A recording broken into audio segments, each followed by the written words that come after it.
This is the Pooja and Gurdeep Show. From 98.1 CHFI Studios in Toronto, Canada. Hey Toronto, this is Ed Sheeran. This is Kelly Clarkson. Hi, this is Bryan Adams. This is Adele. This is Madonna. It's Michael Bublé, and you're listening to the Pooja and Gurdeep Show. It's fun. They're amazing. I woke up in the middle of the night, and that sometimes happens. You know, you wake up and you're like, oh, am I still dreaming? What's going on? I heard some noises. It was coming from my monitor. And if you've ever had baby this, monitor. The baby monitor, Okay. yes. If you've ever had this happen to you, not necessarily with a baby monitor, there is that moment of like, you don't even really know if you're awake. You know, like, am I Right. still dreaming kind Right. of thing? But what I woke up to were the most unusual, creepiest of sounds.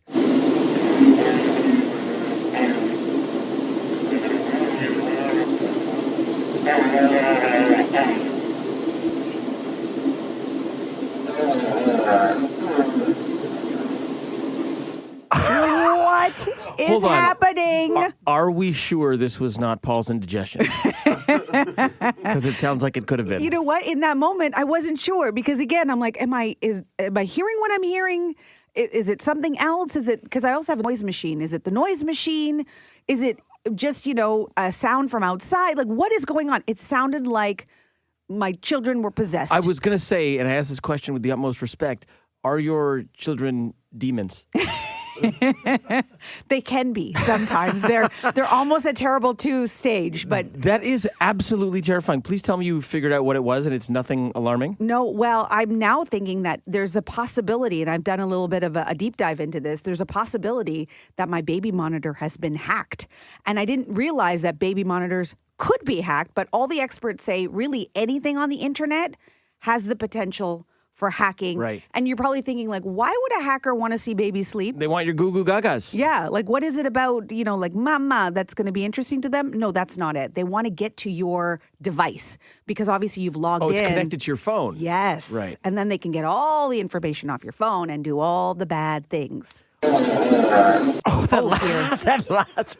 I don't know what to do with this now. What am I going to do? I think you might just have to burn all your devices and get offline. Because every time we do one of these stories, it just makes me want to go offline and become a bit of a recluse. Yeah, this is why I'm allergic to technology, right? The Pooja and Gurdeep podcast. From 98.1 CHFI. If you've ever been on a plane and were asked to swap your seat. Sure. You know that happens. Maybe you're the one asking to swap seats. You know, you want to sit with a loved one. Sometimes parents are separated from their kids. It happens. It happens all the time. I think if you're an adult, you've probably been asked at some point in your life where you've asked someone, hey, do you mind swapping seats so I can... Yeah, of course, that's And pretty it's normal. Case by case, right? Sure. You know, most of the time I think people are trying to be helpful and, you know, you understand why you're being asked. The tough thing is like if you're in like an aisle or a window and someone in the middle wants to switch with you, if it's a short flight, sure. You're going to New York, 1 hour, great. Someone asked me on my flight back from Istanbul to swap from a middle to an aisle. 11-hour flight, and I had to politely decline. I felt like a jerk, but I'm like, I got to stretch this injured leg out. Can't do it. No, but see, that's case by case. This story is so horrible. I can't believe that someone had the nerve to ask to swap seats in this situation. So a gentleman took to Reddit to talk about it. It's blown up. It's gone viral. This woman was upgraded to a business class seat. Okay. Nice. And asked the gentleman if she could swap seats Like with asked another gentleman in business. in business class. And it was one of those like those pods. It's like a 2-seat configuration pods, right? In the okay. middle in business class. So I've walked through. I've seen it. Yes. As I go to my economy yes. seat. Yep. So she asks him, can you swap seats? Because, you know, I want to sit with my husband. And he says, sure. He gets up and she's like, okay, he's back there in economy. What? And it's a middle seat in economy. She wanted a guy who had paid for a business class ticket Mm-hmm. to swap seats with her husband who was sitting in economy in a middle seat. Yes. So drop down a class. And wait for him to say yes first before breaking the news to him that that's where he would be sitting. So he gets up and he's like, you're not serious, right? You're not asking me to give up a pod to go sit in economy so you could sit beside your husband. And she's like, well, what's the big deal? Really? She doubled down. What's the big deal? It's one of those bulkhead rows. You're going to get plenty of leg room, is what she said. If that's the case, then why doesn't she ask the person sitting beside her husband in economy to swap seats and they can move up to business class. That's exactly what this gentleman said. He says, you got a couple of options here. You can do that, or I don't know, maybe just go back to your economy seat. If you need to sit with your husband so badly, you were lucky enough to get an upgrade. Now you want your husband to get an upgrade too, and I'm at a loss? This woman's already taken too much of this guy's time. I'd be like, you got a couple options here, and also never speak to me again. Yes. I never want to see your face again. So what do you think happened? Do you think in the end she chose to go sit with her husband, or do you think that she decided to stay in business class? I think this was Jerry and Elaine, and she stayed. She pulled the Jerry, and she stayed up in business class. She sure did. She wanted that fancy cutlery with her meal, and you better believe that was an awkward flight, right? Yeah, the entire way. In this case, a verbal contract is not binding, and he does not have to pull that swap, even though he agreed to. I would be so embarrassed if I was her to even be in the orbit of that person. I wouldn't even want to look at them, because how could you have the gall and the lack of self-awareness to ask somebody to do that? It's just so, it shocks me that people in society exist who think that way. Listen, it was a bulkhead row. There's plenty of leg room, Gurdeep. Man. The Pooja and Gurdeep podcast. Pooch, I want to ask you to do something. And I'm purposely saving this for live on air so that it'll increase the pressure on you to say yes, because everyone's listening. Oh, no. Okay. Am I going to hate it? Yes. You are. Great selling job, by the way. I don't think you're going to want to do it, but here's how I'll sell you on it. We talked about this yesterday. I think you're going to love it after you're done. I think you're going to hate it for every moment before. Okay. I want you to honestly consider this. You may poo-poo it, and that's fine if you do. Poo-poo! No, haven't you told you what it is yet? Also, you don't just scream out poo-poo. Oh, people don't do that? No. Oh, okay. Poo-poo! No, I haven't even. No. I want you to try a cold plunge with me. No. This is where you scream poo-poo. No. Poo-poo, poo-poo, poo-poo. Why not? No. Tell me why. That just Tell me sounds- why. You just do that every time you say, tell me why? Yeah. No, because it just sounds like, why would I do this to myself? First of all, I only like things that are warm to begin with. I've got a towel warmer. I take a hot shower. You know, you want to be cozy. You have comfort food that's warm. I'm not going for cold. I love all those things as well. And I am going to sell you on this by reverse selling you. I got to tell you, every time I do a cold plunge, I feel nothing but paralyzing anxiety on my way to cold plunge facility. And you want this for me? I stress about it all day. I'm like, I'm signed up for a class. I've already paid for it. I guess I got to go, or I've got to forfeit my money. I guess I'm going to go. I stress about it all day, and it's like a feeling in the pit of my stomach. I'm like, why did I sign up for this? And then Okay. I walk there full of anxiety. Pooj, I float home after a 2-minute cold plunge. You float home? I float home. What does floating look like? Are you skipping? Are the birds chirping? What's It's, happening? I'm not going to get into all the science of the cold plunge because, frankly, I don't know it. But basically, you're in a sauna for 15 to 20 minutes to warm up. There's a guided meditation, and then you go into what is meant to be a 2-minute cold plunge. You're going to go from hot to cold? Yeah, you go from hot to cold. Katy Perry. Yeah, slow exactly. down. This is what her song was about. She was ahead of her time. I'll just tell you real quick. The reason this works is, your brain is like a seesaw, right? One side is dopamine, one side is serotonin. People seek out pleasurable experiences that release dopamine and, use a Friday night, people out in the town, having drinks, partaking in things like that. That's quick, cheap dopamine. Oftentimes, the next day, you don't feel so good after having a night like that. Your brain always wants to be in equilibrium. So if you have the gremlins pushing down on the dopamine, they will jump over to the serotonin side to level you out the next day, and that's why you kind of feel a little low the next day. You putting yourself through a cold plunge is having those gremlins jump down on the serotonin side, so guess what happens to your brain when that's done? Natural dopamine as the gremlins move over to the dopamine side. So when I say you feel like you're high, it is the definition of a natural high. It is your brain releasing natural dopamine, no chemicals, no artificial substances, and you feel incredible. Honestly, if we were talking about gremlins in my brain, yeah, I'm high. Yeah. Yes. Yeah. So is that a yes? No. This is not over. I have so many more questions, but I'm not going to say no yet. So, like Jim Carrey said, you're telling me there's a chance. Yes. Yes. This is the Pooja and Gurdeep podcast.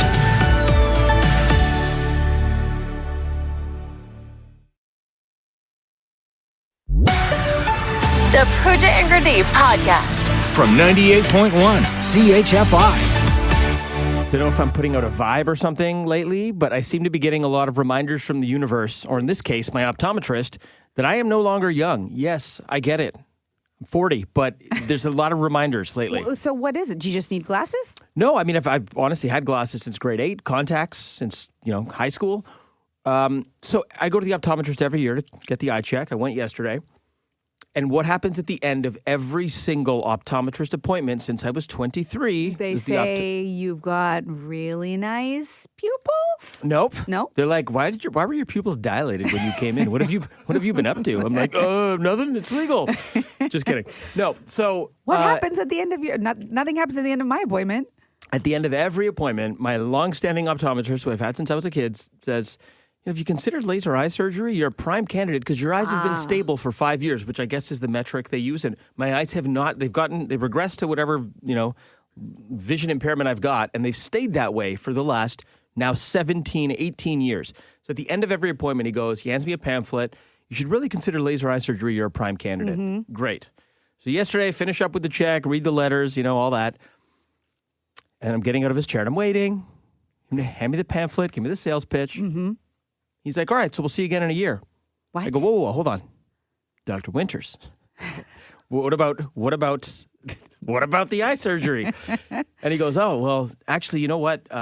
You're kind of out of the prime window of this. He goes, you really should have already done this because, he goes, you can get it and it will help you. But you're almost 41 now. He goes, you're going to get it and you're probably going to need eyeglasses within the next few years anyways as you approach your mid-40s. So he goes, you could get it, but the benefit isn't what it would have been if you had gotten it earlier. Not the you're out of the prime window conversation. Oh, yeah. And I was so gutted because I'm like, oh, here we go. Going to get the sales pitch. And then I'm like, oh, no, he didn't give me the sales pitch. You're like, now I want it. Somehow now I want laser eye surgery. And I've said no all those other times. I feel like it's the one that got away. It's the surgery that got away. Oh, my. And in that feeling, what was the feeling walking out of there? Well, I walked out of there on my hobbled knee, limping to my car going, I'm old. The nearly impossible question. With Pooja and Gurdeep. It's a good one this morning. Believe it or not, 7% of Canadian workers have actually done this at work. What is it? Let's try some calls here. Erica, who's on her way to work, what do you think it is? My guess is a nap. Having a nap at work. I love that. Have you done it, Erica? I have not. Maybe today's the day. It's a Friday. I won't tell anybody. Erica, great guess to get us started, but that's not it. Okay, thanks. Jenny from Vaughan, good morning. Do you have a guess for us? Yes, date your coworker. Date your coworker. Ooh, spicy, Jenny. Jenny. Well, some people does that. Yeah, no, you're right. And honestly, I think the percentage is higher, right? You spend that much time with people, like it's natural that maybe feelings might develop. Jenny, personal question. Have you ever dated a coworker? Well, once. Ooh, Jenny spilling some tea. Yeah.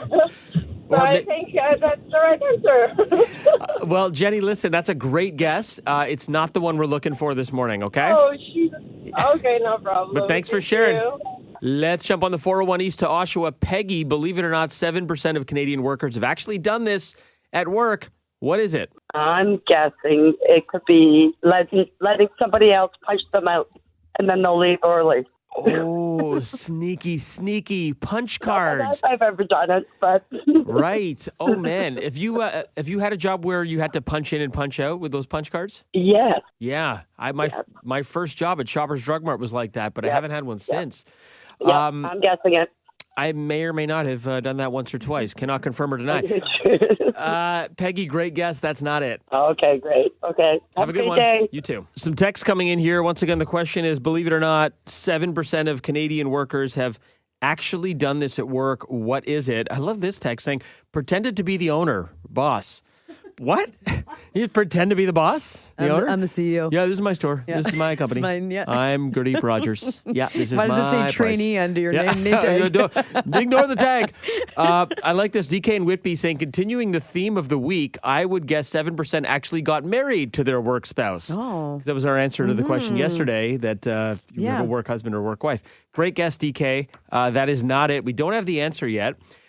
Believe it or not, 7% of Canadian workers have actually done this at work.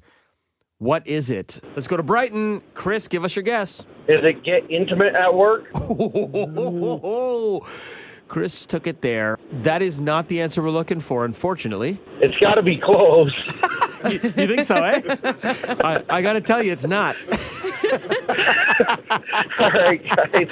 Have a great weekend. You too, Chris. Let's go to Markham. Eric, believe it or not, 7% of Canadian workers have actually done this at work. What is it? Is it steal their coworkers' meals or something from the fridge? Oh, you go to that community fridge, you see like Tom from accounting has put a Post-it on his sandwich, but you're like, that sandwich looks good. I'm taking it. Oh, absolutely. That is not the answer we're looking for, but creative guess. Okay, thank you. Let's go to Mississauga. Shaylin, what is your guess? Spilling a drink, like coffee, tea, or something. Spilling a drink. Yeah, that would, I think Pooja's done that twice this week. That is not it, but thanks for the guess, Shaylin. Okay, have a nice day then. Ali from Newmarket, believe it or not, 7% of Canadian workers have actually done this at work. What do you think it is? I guess washing their clothes. Washing their clothes? Where do they wash them at work? In the washroom. Oh, just like putting it under the sink? Yeah. Got it. Okay, well, yeah, listen, there's a lot of spills happening at work. Creative guess, but that's not it, Ali. Okay. Have a good weekend. You too. Thank you. Still looking for the correct answer. Believe it or not, 7% of Canadian workers have actually done this at work. What is it? Debbie from Sutton saying, worked another job online while at your full-time job. That's a good guess because I think a lot of people are, what do they call it? Side hustling? I think it'd be more than 7%. I think it might be, right? Like a sneaky online job. It's probably pretty easy to do. What? I'm running mine right now. Louise saying, is it take office supplies? That's like 70 million %. Yeah, I think that's going to be higher as well. Bob saying walk to work. That's not it. Okay, so we don't have the answer. I think we might have to... got locked in the bathroom office, Denise says. Denise getting locked in the bathroom. Denise, sounds like you're speaking from personal experience. Jennifer Stesky says hiding from people. Wow. Yeah, how do you do that? Let's just stay at home working. You do that by locking yourself in the bathroom. Okay, we don't have the right answer. Wait, the text just keeps coming in. Toilet paper home. Take toilet paper home. Go to work wearing pajamas. I love it. Okay, we have to course correct people here because I think we're getting further away from it. Believe it or not, 7% of Canadian workers have actually done this at work. What is it? I'm going to say this involves technology. Should I give an even juicier hint? Yes. Technology and malcontent. Oh, okay, yes. This involves technology and malcontent. And 7% of Canadian workers have actually done this at work. What is it? Sharon and Markham. Job search. Job search. Well, that would involve technology and malcontent. You tick both the boxes of the clue, but Sharon, that's not it. Oh, okay. Good morning. Nicole from Orangeville. Believe it or not, 7% of Canadian workers have actually done this at work. What is it? Texting your boss that you're quitting. You got it! Nicole, how'd you know it? Honestly, I just started thinking about the malcontent, and I was like, let's think Gen Z-wise with technology. And I have had some students of mine, I'm a teacher, and they've told me they've quit their job just by texting their boss. Nicole, right under the wire. You got it. Congratulations. Thank you so much. Thanks for listening to the Pooja and Gurdeep podcast. Listen to Pooja and Gurdeep live weekday mornings from 5 to 9. Only on 98.1 CHFI. Toronto's perfect music mix.